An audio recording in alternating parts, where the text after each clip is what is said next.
It's when they started talking about it in school. They started saying like, oh, we might shut down, and everybody stopped joking about it, and people started getting scared. When people was contracted COVID in the conference, so when I came back from that conference, many people were scared of us. The very first one was when I started seeing people wearing masks at my job, and I was like, wow, people are really taking this seriously, even though there are no cases here yet. 12th of March, when I saw on the news that they were canceling the basketball tournaments.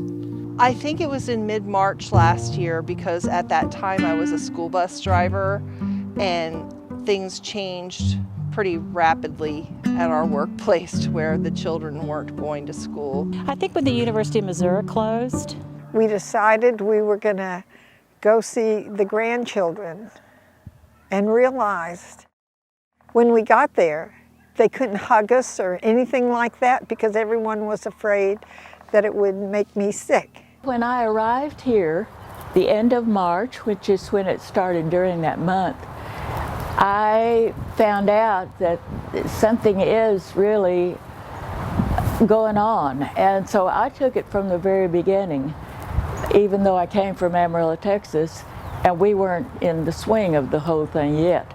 Now I just stay inside all day, and it's difficult to communicate with people since we don't go out anymore. I was afraid, like, if I got COVID and I could contract to my roommate, or if they got COVID and they could contract to me. I was even less social than I normally am, which isn't very much, so I had to make sure I had a small circle of people who I was comfortable being close with. Had weekends off for the first time in 7 years, which was really strange. I have not been able to take my client that I serve into a restaurant to eat, which is something that this individual really loves. I also recognize that I'm one of the blessed people because I have a home, you know, I have a retirement. I haven't really, it's been more of an inconvenience than it has been a real negative impact on my life. I'm blessed. This past year, every other Saturday night, we would have a number of people in our home, just an evening of fellowship, and they'd all go home 1 in the morning, you know? I really missed that. We couldn't do that anymore. Oh, I have no friends whatsoever. I have not talked to anyone this close. I come here because I'm passing people all the time, and I'm tickled to see people. I learned to be like able to walk around and be on my own without feeling scared or uncomfortable. I got a violin and also like kept painting stuff. My life is kind of like more artistic somehow. Well, I've been practicing a lot of Tai Chi and related arts, Qigong. I expect to keep having sanitizer in my pocket at all times, even after things settle down. I have learned how to use Zoom.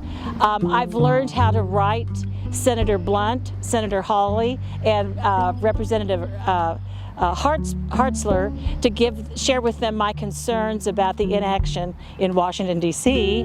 I learned to hate Zoom. I've learned how to do the computer, and I have a couple of programs that I've learned how to get onto and I listen to, and that takes my mind into a new situation.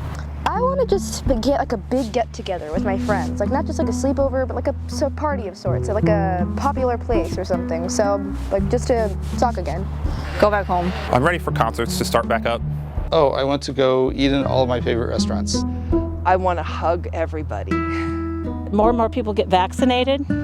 Seeing the grandchildren, all of the grandchildren, whenever we want.